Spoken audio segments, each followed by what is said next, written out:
A paz do Senhor, bom dia. Nós estamos aqui reunidos mais uma vez. Hoje, terça-feira, dia 7 de abril de 2020. Nós estamos reunidos para mais um estudo, mais um capítulo de Romanos. Maiquinho, Pai do Céu, Maiquinho. A Maiquinho vai ser benção demais. Ei, Maiquinho. Tenho ficado muito alegre com você, Maiquinho. Obrigado, viu, por tudo aí, pela parceria de sempre. Quase todo dia conectado com a gente. Obrigado. Irmão Ezequiel. Deus abençoe, irmão Ezequiel. Deixa eu ver quem é essa daqui. Eda Parrião. Eda Parrião. Conheço bem. Maurenice também você deve conhecer, né? Conheço. Gente fina. Ai, ai. Mãe Edna. Pai do Céu, Mãe Edna. Obrigado. Mãe Edna sempre conectada com a gente. Esse Maiquinho é benção. Seu irmão é brilhante. Eu sei disso, Mãe Edna Parrião. Por isso que ele está aqui. Por isso que Jesus tem feito maravilhas na vida dele. Essa família abençoada. Irmão José Milton Aragão. É o homem que Deus levou para o seu lugar, né?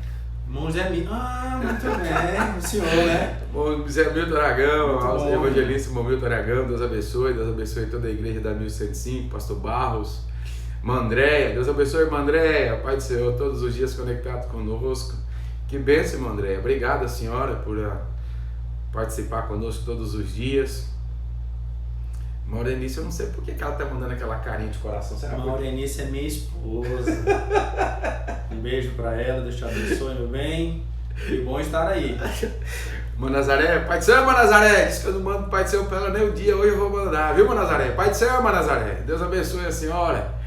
Bom, vamos ao que interessa. Irmã Raimunda Rodrigues, Pai do Céu. Irmã Raimunda Rodrigues também é... Conheço ela, tem 30 anos que eu conheço a irmã Raimunda. Um beijo, mamãe. Cheiro. Nós temos tratado do livro de Romanos, os irmãos que estão chegando. Todos os dias nós temos falado de um capítulo da Bíblia Sagrada. Pela graça e pela misericórdia de Deus, hoje nós estamos aqui reunidos para tratarmos de Romanos capítulo 15.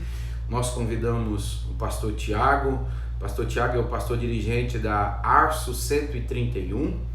Ele está ali naquela pastoreando, a Igreja de Deus que está sob os cuidados desse pastor abençoado, Maurenice. Deus abençoe vocês.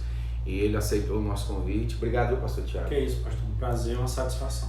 Então, como nós fazemos todos os dias, vamos da gente começar a falar. Eu acho que eu queria orar e agradecer a Deus por esse momento.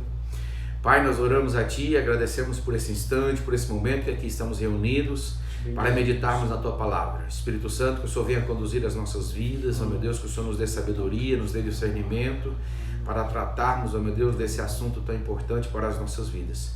Seja conosco, nos dê direção e sabedoria, o que pedimos para a honra e a glória do Teu nome, em nome de Jesus. Então hoje nós vamos tratar de Romanos capítulo 15. Romanos capítulo 15, ele é um capítulo onde Paulo já está no finalmente da sua epístola, onde Paulo escreve, obviamente, aos Romanos, que é o título da epístola.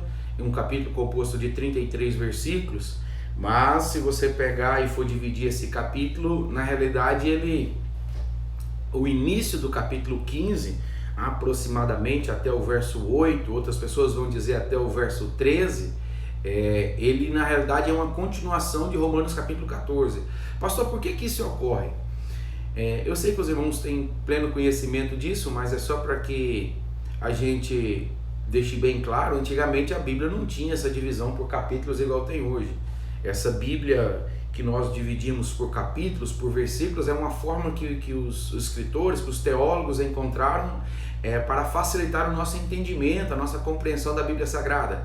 Mas antigamente a palavra de Deus, ela vem do Bíblio, que significa pequenos livros, era escrito em papiros, eram rolos, e isso era corrido, texto corrido. É mais ou menos parecido com se fosse o Alcorão de hoje, né? O Alcorão também por aí.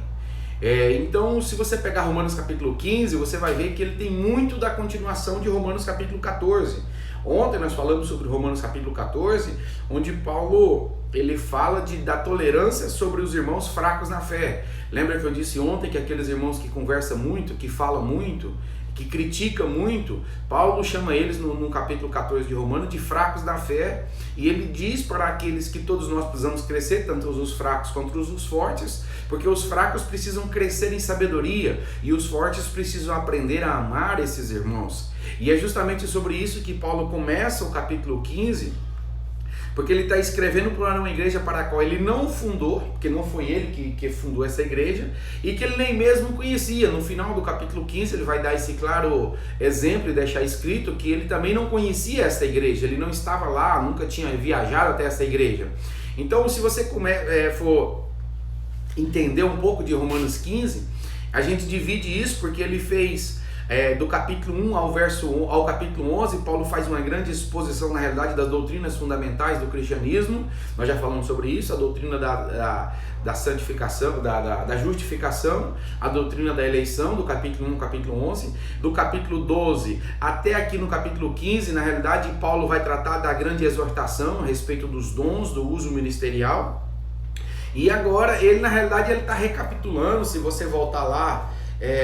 em Romanos capítulo 1, verso 8, lá no iniciozinho, onde nós falamos, né, no primeiro dia, onde ele diz assim: primeiramente dou graças ao meu Deus por Jesus Cristo acerca de vós, todos os que o mundo é anunciado a vossa fé, porque a Deus a quem sirve meu espírito no evangelho de seu Filho. Então ele começa falando aqui, até que ele chega lá no verso 13, que ignoreis por muitas vezes propus ter convosco. Ou seja, Paulo retoma o capítulo 1 de Romanos, agora no capítulo 15, onde ele fala do desejo de ir conhecer essa igreja. Mais na frente ele vai falar dessa questão das ofertas, e aí por aí ele vai citando agora esses projetos que ele tem para essa viagem a Roma, que seria a sua missão apostólica.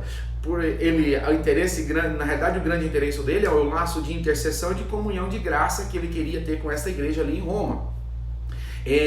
Mas Paulo começa citando no capítulo 15, verso 1, onde ele diz assim: mas nós que somos fortes, olha o que é a expressão que ele usa, nós que somos os fortes, devemos suportar as fraquezas dos fracos e não agradar a nós mesmos. Eu acho interessante que Paulo ontem ele disse, eu vou repetir, que todos precisamos crescer, pastor Tiago, tanto os fracos quanto os fortes. Eu estou usando a expressão que Paulo usa em Romanos capítulo 14, e ele se enquadra na turma dos fortes. E mesmo ele se enquadrando na turma dos fortes, ele diz que nós devemos suportar as fraquezas dos irmãos que são os fracos na fé. Primeiramente, ele se inclui no meio desses fortes. Mas sabe por que ele se inclui no meio dos fortes? Não é para se gabar, não é para se achar superior a ninguém. Ele inclui-se no meio dos fortes com o propósito de exortar os cristãos a imitar a Cristo. Mas como que crente pode ser imitador de Cristo? Em primeiro lugar, agradando aos irmãos. O primeiro ponto para que nós possamos imitar a Cristo é viver uma vida de tolerância. O próprio Paulo vai falar isso na Epístola aos Filipenses, para nós suportarmos uns aos outros, coisa que não é fácil, porque cada um de nós temos um temperamento, cada um tem uma maneira de viver, e Paulo começa o capítulo 15 justamente falando sobre isso, que nós precisamos aprender a suportar as fraquezas dos irmãos mais fracos, nós precisamos aprender a suportar as fraquezas uns dos outros, porque não é fácil suportar fraqueza, né, pastor Tiago? Pastor João Paulo escolheu iniciar esse relato do capítulo 15 fazendo essa ponte, não é? Entre a finalização desse estudo, dessas recomendações acerca de relacionamento, e para a finalização da sua epístola. Esses dois grupos de pessoas que foram apresentados aqui por Paulo, os fracos e os fortes, estão no mesmo processo. Exato. O que é que diferencia o fraco do forte? O tempo, a disposição ao estudo, de repente uma sensibilidade maior às instruções que Deus recomenda. No entanto, tanto o fraco quanto o forte estão no mesmo processo. Então a recomendação aqui é de que, irmãos, já que nós estamos no mesmo processo, nós precisamos ter paciência uns com os outros. Nós precisamos tolerar uns aos outros. Ontem o senhor disse, pastor João Paulo, que o problema do crente fraco é o zelo sem entendimento. E o problema do crente forte, o que pode vir, né, a gerar em um crente forte, é esse entendimento sem amor. Então observe, Todos dois precisam crescer. Todos nós estamos no processo, né? Se a gente for pegar um exemplo aqui, ó, crente forte e crente fraco. Nós estamos, irmãos, num processo. E o que é que nos une? É o amor de Deus, é o mesmo objetivo, é a mesma esperança. Então, amados, que fique muito bem claro aqui, iniciando esse estudo, que há de se haver paciência, pastor. É muito bom, pastor, a gente ganhar um debate. É muito bom a gente colocar a nossa ideia sobressaltando sobre as outras e ver, olha, chegou no final, consegui convencer, venci. Mas isso aí, agrada a quem? Agrada a você ou agrada ao próximo? Chamando o versículo 2, porque no versículo 2 fala, cada um de nós agrade ao próximo no que é bom para a edificação. Você, crente forte, você está ganhando os debates, está vencendo aí os diálogos, colocando a tua ideia acima de tudo, para quê? Você está, através disso, glorificando a Deus e fazendo edificar a vida do teu próximo, ou se isso está só aumentando um pouquinho o ego de um crente forte? Há um perigo aqui. Ele trata basicamente do amor aqui, do verso 1 ao verso 4, pastor. Eu acho então interessante disso, que eu coloquei aqui, que ele diz o seguinte: no verso 1 e o verso 2, ele diz assim, se a gente pudesse resumir, dizer assim, que nós devemos agradar aos irmãos e não a nós mesmos.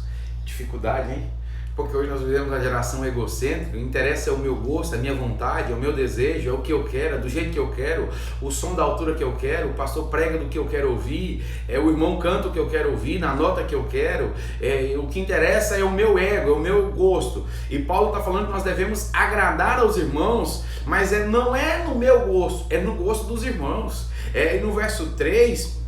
ele dá um claro exemplo disso, porque ele diz assim, porque também Cristo não agradou a si mesmo, mas como está escrito, sobre mim caíram as injúrias dos que se injuriavam. Nem Cristo agradou a si mesmo. O propósito de Cristo foi justamente agradar a quem? Ao Pai, através da morte na cruz do Calvário. Então, quando a gente para pensar um pouco sobre isso, é difícil a gente querer agradar as outras pessoas, agradar ao próximo, agradar até mesmo que for o meu esposo, a minha esposa.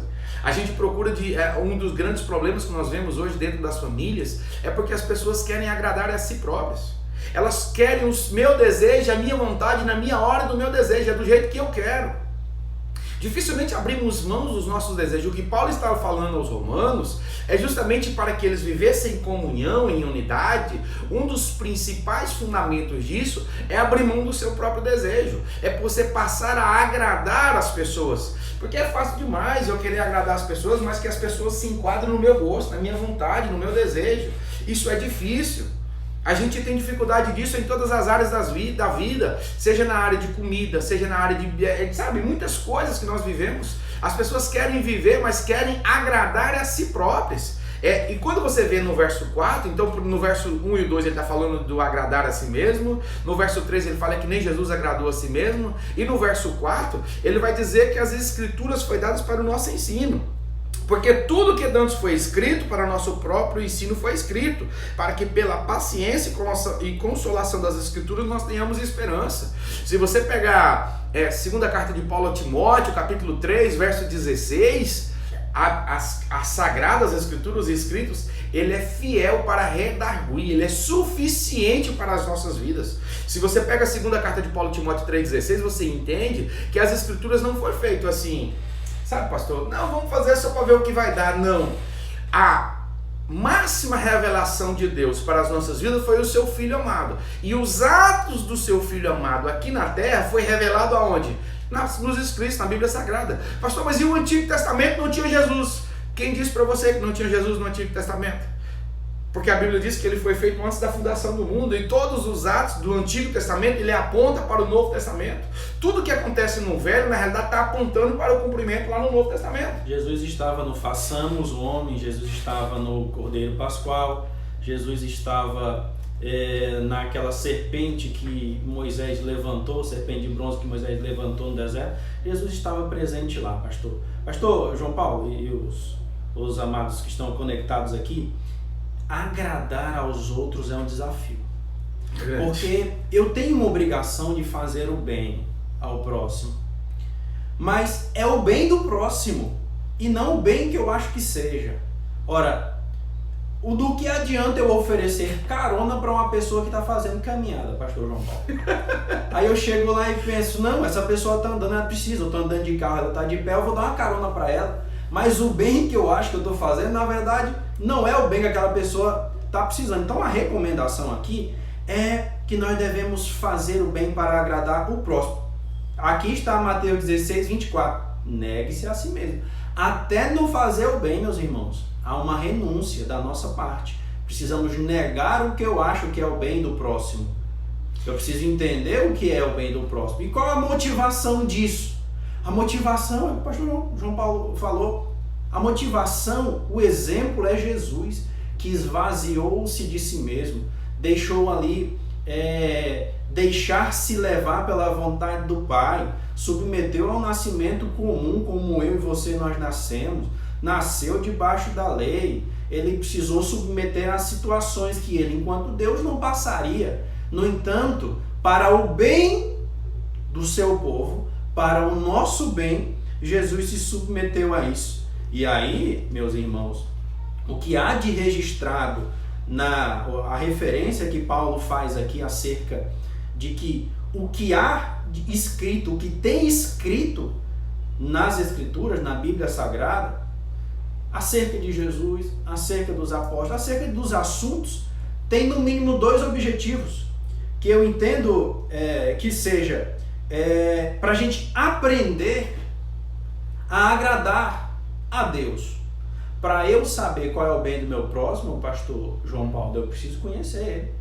Então, para mim agradar a Deus, eu preciso conhecer a Deus. Como é que eu conheço a Deus? Através das Escrituras que nos foram deixadas para o nosso ensinamento. Olha, graças a Deus por isso, versículo 4, tudo quanto outrora foi escrito, para o nosso ensino foi escrito, a fim de que, pela paciência e pela consolação das Escrituras, tenhamos esperança.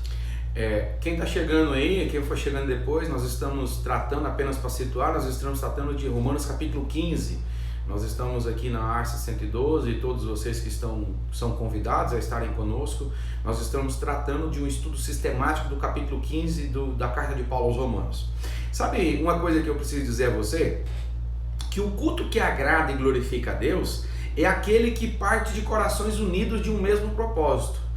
Escreve isso aí no seu coração. O culto que agrada e que glorifique a Deus é aquele que parte da união, da comunhão de corações diante de Deus. Sabe, lembro de um salmo muito interessante, já que nós estamos estudando salmo lá na revista da Escola Bíblica esse trimestre. Salmo 133, verso 1. Ó, quão bom e quão suave é que os irmãos vivem em união. Sabe o que é isso? Esse é o tema, esse é o lema, esse é um princípio básico do que nós temos no nosso Ministério Nação Madureira, no mundo, no Brasil e no mundo. Nós temos por base o que nós vivemos para que nós possamos viver em comunhão, em unidade. Mas às vezes nós queremos agradar a Deus, pastor Tiago, queremos fazer um culto agradável a Deus, mas em desunião com os meus irmãos. O Milton Aragão está dizendo, para fazer o bem, às vezes, um não é necessário. É necessário mais vezes, é isso que o Milton está nos falando. Então assim, para que eu possa agradar a Deus, o começo de tudo é eu ter comunhão com a minha casa. Como que eu vou brigar com a minha mulher o dia todinho e chegar à noite na igreja, eu vou dar glória a Deus e dar salto mortal dentro da igreja? Nem a oferta é aceita. A Bíblia diz que nem a oferta pode. Se você não tem, se você não está com alguma coisa contra o seu irmão, vai lá, acerta com ele primeiro para depois você poder ofertar. E o que nós vivemos hoje, infelizmente, isso nas outras igrejas por aí, eu não sei aonde tem isso, mas alguém me disse que por aí tem isso, é desunião, é dissensão entre os irmãos. É irmão querendo, irmão que fala de outro irmão, que conversa, que não precisa de outros irmãos. Isso Paulo está tratando disso em Romanos capítulo 15, porque se nós fôssemos mais unidos, se nós vivêssemos em unidade, por certo nós teríamos mais tempo para evangelizar, para falar do amor de Jesus, ao invés de estarmos preocupados com aquilo que as outras pessoas estão vivendo ou falando. É a questão do julgamento que Paulo tratou lá em Romanos capítulo 14. Então, nós precisamos entender algumas coisas que primeiro as coisas nas nossas vidas, elas precisam agradar a vida dos meus irmãos. É o que Paulo está falando em Romanos capítulo 15. Em segundo lugar, eu preciso viver uma vida de adoração, de unidade em espírito, que é Romanos capítulo 15, versos 5 e o 6. E aí ele vai partir para um terceiro ponto, que é o verso 7, quando ele diz assim: portanto, recebei-vos uns aos outros, como também Cristo nos recebeu para a glória de Deus. Olha o tanto que isso é interessante. Recebei-vos uns aos outros como Cristo nos recebeu para a glória dele. Quando Cristo nos aceitou, porque na realidade a gente inverte e fala aceitar a Jesus, mas foi Ele que nos escolheu, foi Ele que nos aceitou. Cristo não fez um critério. Cristo não fez assim: só vai me aceitar agora se tiver sem óculos, sim, se tiver com uma posição social. Não, o que a Bíblia diz é exatamente ao contrário. Você que está cansado, que o seu fardo está pesado, vinde a mim e lançai sobre ele esse fardo, porque o fardo dele é leve, o jugo dele é suave. Cristo não coloca um fardo em nós, muito pelo contrário, ele tira o fardo pesado e coloca sobre as costas dele para que você pudéssemos sermos aliviados. Mas o que Paulo está falando aqui no verso 7, que nós já não fazemos mais isso, que para nós acolhermos as pessoas, mas nós queremos que as pessoas se disponha do velho mundo, do velho eu, do velho ego, porque eu quero ser amigo de quem é bom. Eu quero me aproximar de quem tem algum interesse, em quem eu quero aproximar de mim, mas de alguma pessoa que tem alguma coisa a me oferecer. Dificilmente nós nos dispomos nas nossas vidas a receber uns aos outros como Cristo nos recebeu. Como que Cristo nos recebeu? Em amor e sem crítica, em amor e sem julgamento, em amor e sem segundas intenções, em amor e sem estar preocupado com o resultado, em amor e sem preocupar no que vai acontecer daqui 1 ano, 2 anos, 3 anos, 10 anos, não. Cristo nos amou de uma maneira incondicional e nos recebeu para a glória dele. Mas o que nós percebemos nos nossos dias é que quando chega uma pessoa na igreja, pastor Tiago, dificilmente ela é recebida da maneira que deveria. Sabe por quê? Porque nós já temos os nossos grupos, porque nós já temos as pessoas pelas quais nós amamos, que nós respeitamos. E quando chega uma determinada pessoa na igreja, o pastor que quiser que cuide dela, o pastor que quiser que visite ela, o pastor que quiser que ligue para ela, o pastor que quiser que evangelize ela. Quando estiver pronto, traz para cá. Quando estiver pronto, traz para cá. A gente fala muito disso a respeito dos novos convertidos. Dificilmente uma pessoa que aceita Jesus Cristo, a dificuldade que nós enfrentamos hoje é justamente esse sentido de evangelizar dentro da própria igreja.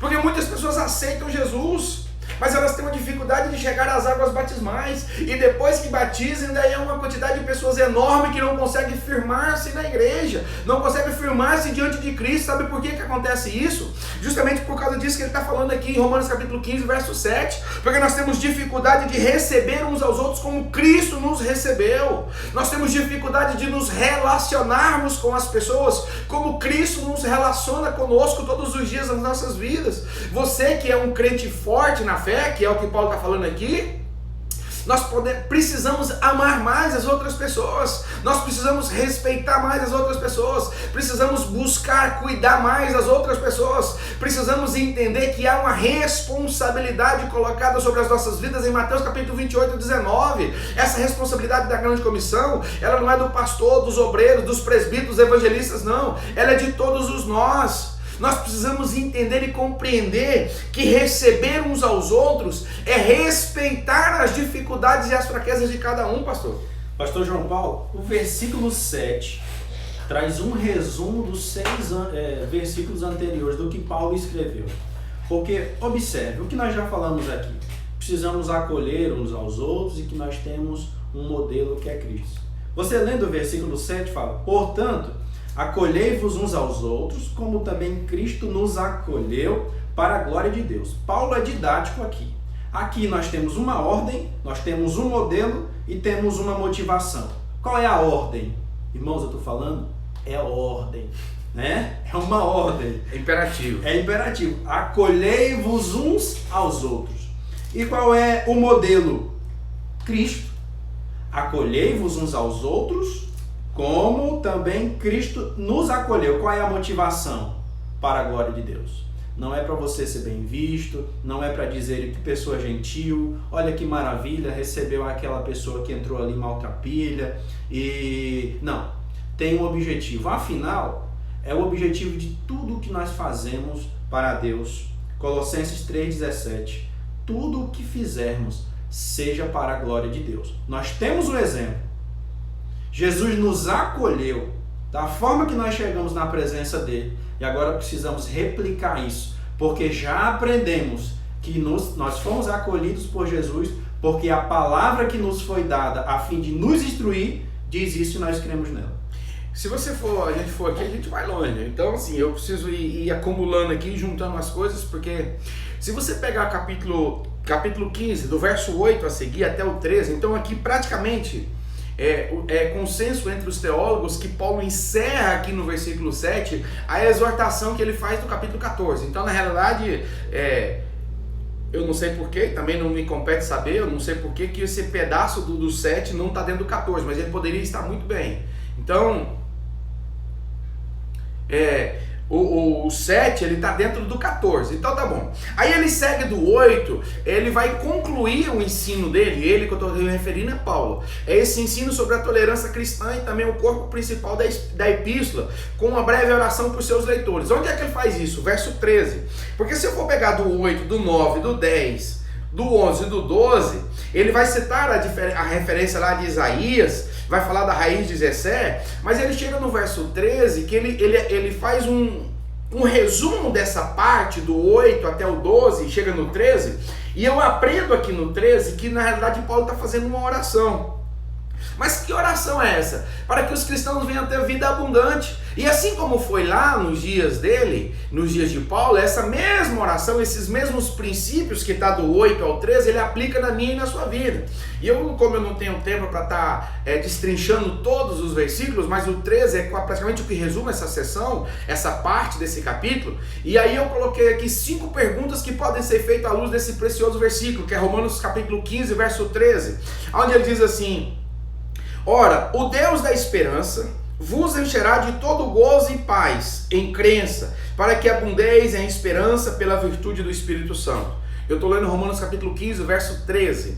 E eu poderia falar nesta manhã de 5 atitudes. A primeira delas é de onde que vem essa vida abundante. Se você quer ter uma vida abundante, uma vida de alegria em Jesus Cristo, Paulo nos dá a receita, nos dá o norte do verso 8 ao verso 13, mas especificamente no 13 ele vai dizer de onde que vem essa esperança. Ele responde: o Deus da esperança.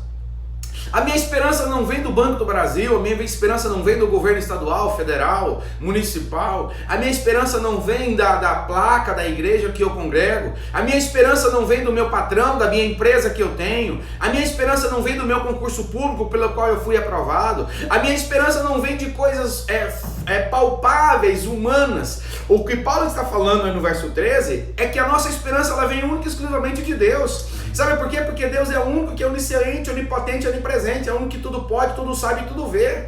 Não adianta você colocar as suas esperanças em coisas humanas, porque você vai se decepcionar. Então Paulo está nos alertando sobre essa questão de viver uma vida abundante em Deus, justamente sobre essa questão de vivermos uma vida abundante, mas temos como nosso princípio da esperança o Deus Todo-Poderoso. Segundo, já que a nossa esperança vem de Deus, mas o que consiste essa esperança dessa vida abundante?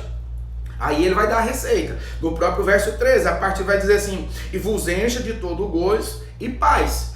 Para que nós possamos alcançar a esperança em Cristo, precisa ter paz, precisa ter gozo. Não adianta você querer ter uma vida abundante achando que você só vai ter uma vida abundante o dia que você for rico. Não, a riqueza não é condenada, né, pastor Tiago? Não é, para entrar no céu não precisa ser pobre. Sim, claro que não. Separa as coisas, eu não estou fazendo alusão nem à riqueza e nem à pobreza. Eu só estou fazendo alusão a você que para que você possa alcançar uma vida abundante, é preciso que você tenha paz e gozo de espírito com Ele. Porque tem muita gente que tem recursos, que tem meios, mas que não tem paz com Deus, não tem paz consigo mesmo. E Paulo nos alerta sobre isso. Aí eu preciso seguir, ele fala assim: mas como é que eu vou obter isso? Como que eu posso obter isso na minha vida? Ele mesmo vai dizer: em crença para que abundeis a esperança. Você precisa crer nessa esperança, você precisa crer nessa paz, você precisa crer nesse gozo do Espírito. Pastor, como é que eu vou crer na esperança no meio dessa tragédia, no meio dessa pandemia que nós estamos vivendo, no meio de tantas pessoas morrendo, pessoas comendo, como é que eu vou crer? Irmão, para quem tem paz com Deus, a santificação vai alcançar a vida dele de uma tal maneira que isso não é suficiente para abalar a sua fé. Quem tem paz com Deus sabe que eu não sei se vai ser vacina, eu não sei se vai ser um sopro divino, eu não sei o que vai acontecer, mas Deus está no controle de todas as coisas. Nós não temos do que desesperarmos, nós estamos confiados e firmados na palavra, e a palavra me garante que Jesus Cristo, ele tem um controle de todas as coisas, ele tem um controle sobre a natureza, ele tem um controle sobre tudo. Então, se ele é o Deus que controla, para que eu vou desesperar, pastor Tiago? Pastor João Paulo, esperança, tratando-se de esperança, tratando-se de confiança em Deus, tem uma figuração muito simples que a gente deve fazer acerca da nossa vida. Quem é que dirige a sua vida? Se sua vida fosse um carro, quem é que está sentado no banco do motorista com o volante na mão? É você? Se é você, eu preciso dizer, você precisa trocar de motorista urgente. Agora, quando a gente fala de esperança, de confiança, de segurança, nós estamos dizendo que quem está com o volante das nossas vidas na mão não somos nós, é Deus. E que tudo que nós vamos fazer, ou tudo que Deus fizer através de nós, tem um objetivo, tem um propósito, é a glorificação do nome dele. Meus irmãos, o carro de nossas vidas está sendo direcionado para algum lugar e o motorista é Deus. Então você pode dormir tranquilo. Sabe, se você está pegando uma viagem daqui para algum lugar muito distante, e aí você coloca o seu filho que tirou carteira ontem para dirigir o seu carro à noite, você vai confiando? Você dorme, você descansa? Não sei. Eu acho que não. Mas se você entrega o volante do seu carro para uma pessoa que dirige há 30, 40 anos, ele é motorista profissional, dirige de noite, de dia, na chuva, você vai ficar preocupado? Não, você fica tranquilo. Irmãos, se é Deus que está no controle da tua vida, que está na direção, que está te guiando, fica tranquilo. Ele está te levando para um lugar com propósito. E nesse processo, nós precisamos ter paciência. Quando nós falamos de paciência, nós estamos dizendo da nossa resposta diante da tribulação. E quando nós falamos de consolação, nós estamos falando acerca da resposta de Deus diante dos nossos temores, das nossas tristezas. Então, se a tribulação provoca em você paciência, você está crescendo no processo. Se a tristeza gera em você consolação de Deus, você está vencendo no processo. Fica tranquilo, Deus está direcionando tudo, mantenha a tua esperança em Deus, que Ele nos faz muito, muito bem. Glória a Deus. Então, eu vou repetir, alguns irmãos estão chegando, nós estamos tratando de Romanos capítulo 15, a minha vontade é de ir falando versículo por versículo, mas é impossível, isso aqui é uma hora a gente falar tantas coisas, mas que fique claro para você essa questão da paz, a questão do gozo de Paulo escrevendo Romanos capítulo 15, verso 13, ele está fazendo uma compilação da seção do 8 ao 13, do 1 ao 7, ele está tratando especificamente ainda uma continuação de Romanos capítulo 14, do verso 7 ao do verso 8 ao verso 13, ele está tratando justamente da nossa esperança em Cristo. E aí ele parte para uma segunda parte, um segundo período do capítulo 15, que ele vai falar do verso 14, praticamente até o verso 23, verso 24, onde ele vai falar de alguma coisa interessante, que é o ministério. Mas qual é o ministério que Paulo trata em Romanos 15, a partir do verso 14? É o ministério de Paulo para os gentios. Olha o tanto que isso é interessante. Paulo evangelizou e falou o tempo todo para os gentios. A função de Paulo, as viagens missionárias, qualquer criança de 2, 3 anos, 5 anos sabe das viagens missionárias de Paulo. É Paulo tratando com os gentios, evangelizando os gentios. Mas aqui ele vai falar justamente sobre isso a partir do verso 14, onde ele fala de assim: eu próprio, meus irmãos, certo estou a respeito de vós mesmos, estáis cheios de bondade, cheios de todo conhecimento, podendo admoestar-vos uns aos outros. Sabe o que Paulo está se alegrando? Porque essa igreja que ele tanto pregou, pastor Tiago, a igreja que ele tanto evangelizou, que ele tanto ensinou, ele está se alegrando porque essa igreja agora, ela já pode admoestar-vos uns aos outros, ou seja, cresceram. E quando fala de admoestar, está falando de exortar com amor. Quando está falando de admoestar, não está falando que está matando uns aos outros, mas é que cada um respeita os corações, as vidas, os sentimentos de uns para com os outros e admoesta com amor. Por isso o salmista foi tão feliz quando ele diz: o Senhor é o meu pastor e nada me faltará, porque a ovelha ela é admoestada pelo seu pastor, a ovelha ela é cuidada, zelada pelo seu pastor, mesmo que para isso de vez em quando ele usa o cajado. Então Paulo está falando que agora eles já são capazes de admoestar uns aos outros, e é justamente o que ele está falando, porque o próprio Paulo foi recebido por essa graça. Ele foi recebido pelo amor desses irmãos pelo qual ele evangelizou. Esses gentios que eram desprovidos, que estavam longe dos caminhos do Senhor, mas que agora já são alcançados pelo poder da palavra. Aí ele vai seguindo no verso 16, onde ele diz assim: onde ele foi dedicado ao evangelho, que seja ministro de Jesus Cristo entre os gentios, ministrando o evangelho de Deus para que seja agradável a oferta dos gentios, santificada pelo Espírito Santo. Sabe qual era a maior oferta que os gentios poderiam dar? Serem ministros do evangelho, serem pessoas dedicadas à evangelização. Sabe, pastor Tiago, é difícil, daqui a pouco nós vamos falar de oferta financeira, que ele fala aqui no 15, mas uma das maiores ofertas que nós podemos fazer foi o que Paulo já disse na própria carta de Romanos, diz assim: apresenteis os vossos corpos em sacrifício vivo ao Senhor. Não adianta você ofertar e dizimar na igreja, mas a sua vida não seja uma oferta agradável a Deus.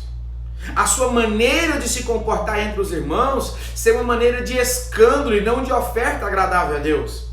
Tem muita gente que inverte as coisas, está querendo comprar, achando que porque ele vai dizimar, não estou fazendo alusão a não dizimar, porque dízimo é bíblico, a oferta é bíblica, está na Bíblia, mas não estou fazendo alusão a isso. Eu estou falando que não adianta você ser um fariseu que dizima do coentro, do pominho, mas que a sua vida não condiz com isso. O que Paulo está falando em Romanos 15:16 é que a maior oferta que nós podemos fazer nas nossas vidas é as nossas vidas.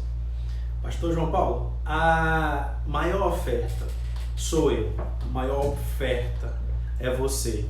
E aqui nesse contexto do capítulo 14, Paulo elogia os romanos porque diz que eles já chegaram no estágio do processo que eles podem admoestar uns aos outros. Ora, quão bom não será quando nossa comunidade, quando nossas igrejas puderem ouvir uma palavra dessa aqui, dizendo: gente, vocês podem aconselhar uns aos outros, vocês têm conhecimento, vocês têm bondade, vocês têm amor suficiente para admoestar uns aos outros, sabe?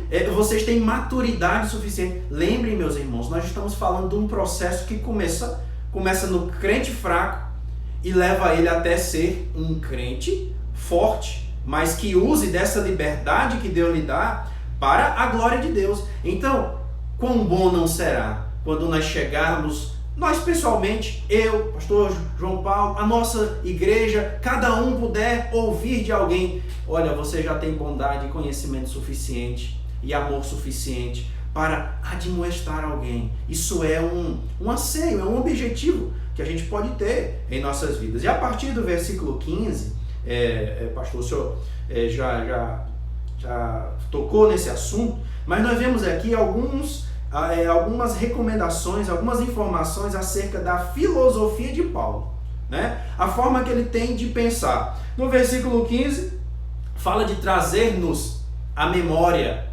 alguma coisa, aos romanos, trazer à memória. Lembre-se, nem sempre você vai ouvir uma coisa nova, mas é preciso trazer à memória coisas que você já sabe e que precisa lembrar sempre para colocar isso em prática no seu coração. No versículo 16, ele faz uma defesa do seu apostolado. Por quê? Mas não é Paulo, não é o grande apóstolo, não é aquele grande pregador. Mas você lembra, pastor João Paulo, quando Moisés foi repreender o egípcio, quando o egípcio matou outro, ele não disse: quem foi que te fez autoridade sobre nós? Então Paulo tem uma preocupação aqui de sempre, quando ele está falando com o seu público, ele para um pouquinho e defender o seu apostolado e a sua autoridade. E Tudo isso... Para Deus não precisava disso, mas perante os homens, porque Paulo não conviveu com Jesus, não fazia parte do colégio de discípulo de Jesus. Então ele considerava-se apóstolo, até mesmo pela forma com qual ele foi chamado para o Evangelho, para Cristo, que é Atos capítulo 9, né? Exatamente, claramente. Então, talvez tentando aqui se situar, claro que o nosso horário já vai encerrando, mas nós temos aqui essa forma de pensar de Paulo, a filosofia dele. Então ele vai no meio do seu texto dizendo coisas que é uma forma que a gente precisa pensar também, unir isso ao nosso pensamento também, para no fim agradar a Deus acima de todas as coisas. Então Paulo vai seguindo, aí vai 15, 16, no 17 Paulo vai tratar que tudo que ele fez e fazia era para a glória de Deus, onde ele diz: de sorte que tenho glória em Jesus Cristo nas coisas que pertencem a Deus. Amém. Oh meu Pai, só esse versículo aqui dá pra gente falar tanta coisa. Será que o que eu faço, pastor Tiago, é para a glória de Deus ou para a minha glória? Pastor João Paulo, é muito assunto. É necessário que nós tenhamos essa compreensão de que tem um hino na harpa cristã que fala do instrumento afinado, do coração afinado, do servo, afinado aquilo que o Senhor quer fazer. Do meu coração vibram as cordas afinadas para o mestre louvar. O som bonito não é uma responsabilidade do instrumento, mas daquele que está tocando. Então Paulo aqui está dizendo: olha, o que eu faço não sou eu que faço, mas é Deus que faz através de mim, e a glória é dele. Essa é uma compreensão. Será que o que eu faço é suficiente para entender que tudo é para a glória de Deus? Será que você entende que você é apenas um instrumento nas mãos de Deus? O que Paulo nos alerta aqui no versículo 17 é justamente sobre isso. Tem muita gente que está querendo a glória para si. Não quero aqui criticar ninguém, mas nesses últimos dias a gente vê tanta live, tanta mensagem, tanto áudio, tanta coisa. Né, pastor? Tantos seguidores, você tem de repente a internet ficou bombardeada.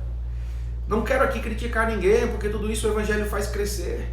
Mas eu queria que você respondesse para você mesmo, eu vou responder para mim. Será que o que eu estou fazendo é para minha glória?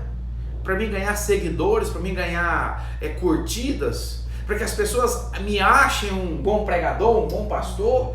Ou será que o que eu faço é para a glória de Deus? Para que as pessoas sejam alcançadas? Para que as pessoas sejam edificadas através da minha vida? Será que é isso que eu estou fazendo? Mas fique tranquilo. Ontem nós falamos, eu repito, que a nossa função não é julgar, mas vai chegar um dia, diante do tribunal de Cristo, que até mesmo as nossas intenções serão reveladas. Paulo já faz esse alerta aqui em Romanos 15, 17. Aí ele vai seguir 18 e o 19, onde ele diz assim: porque não ousaria dizer coisa alguma que Cristo por mim não tenha feito, para a obediência dos gentios por palavra e por obras, pelo poder dos sinais e prodígios, na virtude do Espírito de Deus, de maneira que desde Jerusalém e arredores até Ilírico, tenho pregado o Evangelho de Jesus Cristo. Você sabe por tudo que foi que ele fez? Pelo poder de Deus. Paulo tem consciência das suas limitações. Paulo tem consciência das suas dificuldades. Pastor, mas Paulo foi formado aos pés de Gamaliel. Paulo era fariseu por excelência. Mas se não fosse a graça e a misericórdia de Deus, Paulo não tinha conseguido fazer a metade do que ele fez. Porque obviamente que existe o poder de Deus para todos aqueles que nele creem. Mas se você tirar Paulo do Novo Testamento, você arranca, 70% do Novo Testamento. Se você tirar Paulo do Novo Testamento, você arranca a maioria das situações que ocorreram no Novo Testamento foi para Paulo, ou pela vida de Paulo, ou por Paulo. Mas Paulo está falando aqui, no verso 18 e 19, que tudo que ele faz foi pelo poder de Deus. Será que o que nós temos feito tem sido para agradar e glorificar a Deus pelo poder de Deus? Ou porque eu sou inteligente, porque eu estudo muito, porque eu sou esforçado, porque eu mereço? É isso que Paulo termina. E aí ele vai falar no verso 20 até o 24, nós já estamos caminhando, porque senão aqui a gente não...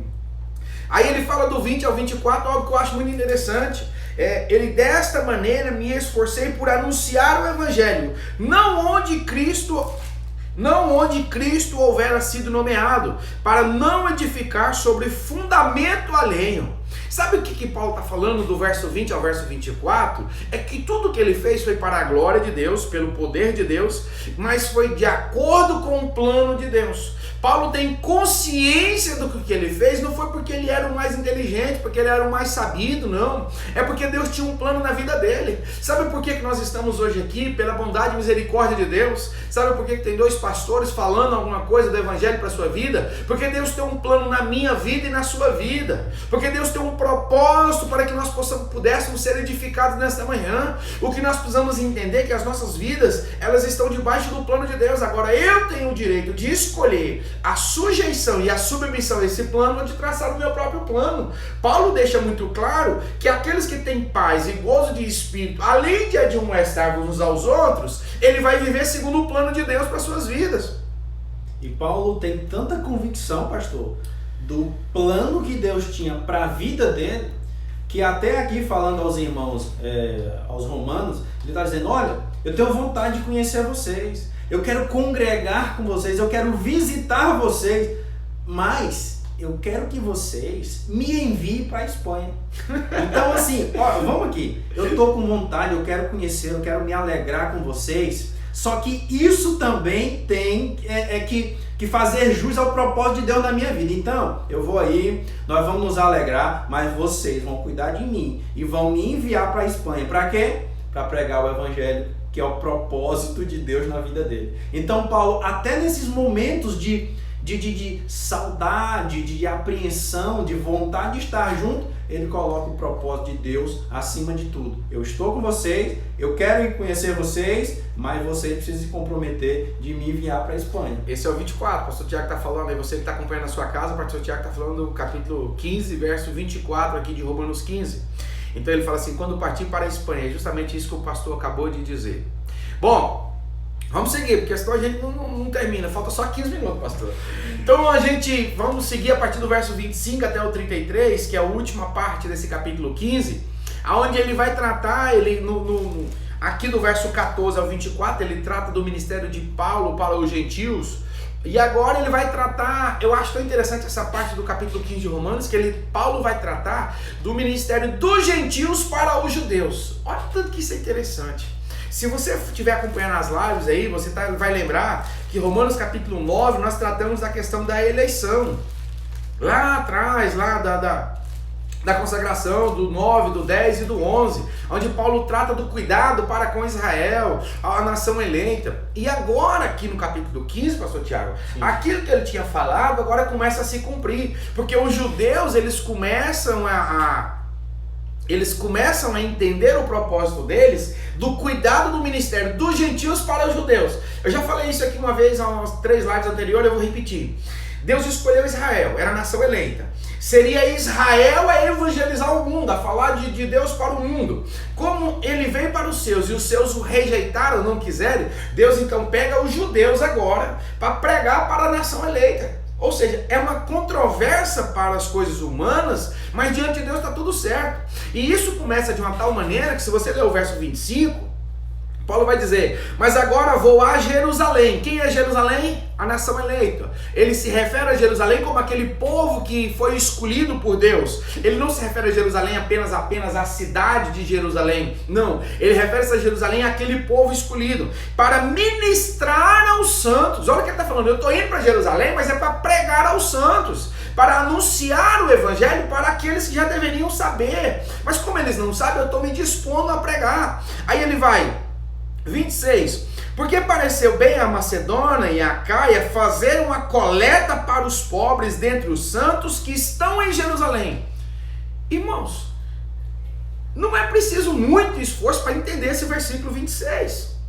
É os gentios fazendo uma coleta para sustentar a Paulo na viagem que ele ia fazer a Jerusalém. Ou seja, é os gentios sustentando os judeus, juntando o povo de Jerusalém com as suas ofertas. Já que eles não poderiam ir, pastor Tiago, mas eles poderiam enviar condições financeiras a Paulo para que Paulo pudesse anunciar o evangelho. Sabe que eu me lembrei estou nesse texto para falar isso hoje? O que nós fazemos na nossa oferta de ceia? Nós pegamos a nossa oferta de ceia do Campo Nação Madureira aqui em Palmas, tem gente aqui que não é de Palmas que está na live, e nós enviamos essa oferta missionária para quem? Para o Maranhão. Quem é o Maranhão, pastor? São os pastores, os missionários que se propuseram a evangelizar o Maranhão. Como eu não posso ir lá no Maranhão, porque eu estou cuidando da Arço 112, o pastor Tiago cuidando dos irmãos da Arço 131, mas nós podemos ofertar. A oferta, ela está em vários momentos e partes da Bíblia Sagrada. Aquilo que eles não poderiam fazer com suas pernas, com as suas palavras, eles faziam com seus recursos. Eu falei na live de sábado, no culto de ceia, que nós fizemos junto ao pastor presidente, e eu falei isso para as pessoas. O maior exemplo que eu vejo na minha vida de recurso financeiro é Jonas. Jonas comprou a sua passagem para desobedecer a Deus. Você, com seus recursos, você tem duas opções. Ou você usa o seu recurso para obedecer a Deus, cumprir o plano de Deus na sua vida, ou você usa os seus recursos para desobedecer a Deus. Se você quiser usar os seus recursos para desobedecer a Deus, tranquilo. Mas quando você parar no fundo do mar, na barriga de um peixe, você também não pode reclamar. Pastor, você está profetizando na minha vida? Não estou não. Eu estou profetizando que se você for fiel a Ele, e se você cumprir os planos de Deus, Ele vai multiplicar a 30, a 60 e a 100. Sabe por quê? Porque o que importa na realidade é que o Evangelho seja pregado. O que importa é que o Evangelho seja anunciado. Em tempo e fora de tempo, o que nós temos que fazer é anunciar as boas novas, porque Jesus está voltando. E os gentios, eles estão cuidando disso. Pastor, eu queria saber melhor sobre esse negócio aqui dos gentios cuidando dos judeus. Depois você lê na sua casa com calma. Eu vou te dar a referência. Segunda carta de Paulo aos Coríntios, capítulo 8, capítulo 9. Segunda carta de Paulo aos Coríntios, capítulo 8 e capítulo 9. Paulo trata desse mesmo assunto dos judeus enviando recursos para cuidar, os gentios enviando recursos para cuidar dos judeus. Sabe o que isso fala? Será que nós temos orado por Israel? Será que nós temos intercedido pela nação escolhida? Porque hoje nós éramos os gentios, nós éramos os desprezados, as pessoas que andavam desgarradas.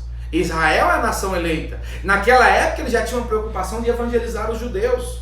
Será que nós temos preocupado com a nação de Israel? Ou será que vai tudo bem no Brasil e cada um para si, pastor? Irmãos, Atos 11 conta que Ágabo era um profeta que profetizou uma grande fome no mundo.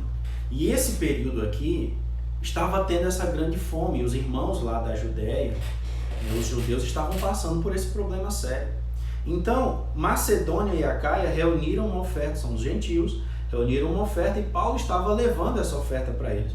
E aí aqui o versículo 27 tem um detalhe interessante. Paulo está dizendo: se os gentios têm sido participantes dos valores espirituais dos judeus, devem também servi-los com bens materiais. Está entendendo por que nós começamos aqui a reflexão no versículo 1 dizendo que nós devemos acolher uns aos outros, suportar uns aos outros? Porque hoje talvez você não precise de mim, mas amanhã eu posso te servir. É por isso aqui que os judeus não podiam de forma alguma desprezar os gentios, e que os gentios não poderiam desprezar os judeus, porque em um momento da história os gentios viveram e participaram dos valores espirituais dos judeus. A salvação veio inicialmente para os judeus e isso foi compartilhado com os gentios. Então os gentios participam da salvação com os judeus.